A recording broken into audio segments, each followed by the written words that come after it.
2014 সালে আমার বা পোর্শনটা পুরোই একদম অবশ হয়ে যেত, আমি হাঁটতেই পারতাম না। তো আমি ডাক্তার দেখিয়েছিলাম, বললো যে 5টা শিরা আর কি রেবে গেছে, অপারেশন করতে হবে বা ভবিষ্যতে প্যারালাইসিস হয়ে যেতে পারে। আমি তখন যোগা বা এক্সারসাইজ প্রচণ্ড করতাম, তারপরে দেখলাম যে আমার শরীরে ওয়েটটা একটু কমে গেছে, তখন আমার আস্তে আস্তে ঠিক হয়ে গেল। তার মানে এক্সারসাইজ তুমি এখন ঠিক আছো? হ্যাঁ। বাহ। এই পেশায় হচ্ছে আইসিডিএস সরকার, মানে অঙ্গনওয়াড়ি শিক্ষিকা। তোমার কাজটা কি শেখাও? এটা আর কি হেলথের সঙ্গে জড়িত। এটা 0 to 6 ইয়ার্স অবধি বাচ্চারা এই পরিষেবাটা পায়, আর প্রসূতি মায়েরা পায়। বাচ্চাদের ঠিকঠাক ইমিউনাইজেশন হলো কিনা সেটা আমরা ঠিকঠাক দেখি, তারপরে পরামর্শ দিই। মানে মেইনলি বাচ্চাদের টিকাকরণ এগুলো সব তোমরা দেখাশো, সুস্থ থাকা? হ্যাঁ হ্যাঁ, এগুলো আমরা দেখি, তারপরে মানে ছবি দেখিয়ে পড়ানো, এসবের মাধ্যমে আমার স্কুলটা। পরিবারে কে কে আছেন পিউ? মা, বাবা, বোন আর আমি। আর আমাদের অ্যাকচুয়ালি জয়েন্ট ফ্যামিলি, পিসি, কাকারা, আমরা সবাই একসাথেই থাকি। ছোটবেলা থেকে বর্তমানে বড় হওয়া?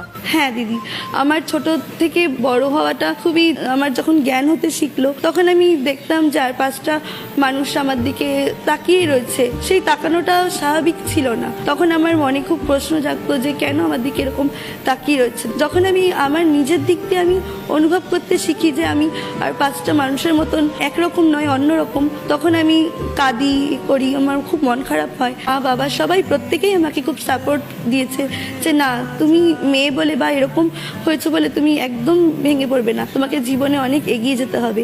তো এই জন্য আমি পড়াশোনা করে গ্র্যাজুয়েশন কমপ্লিট করেছি, আর কম্পিউটারে ডিপ্লোমা কোর্স কমপ্লিট করে আজ আইসিডিএস ওয়ার্কারে আমি পেশায় নিযুক্ত আছি।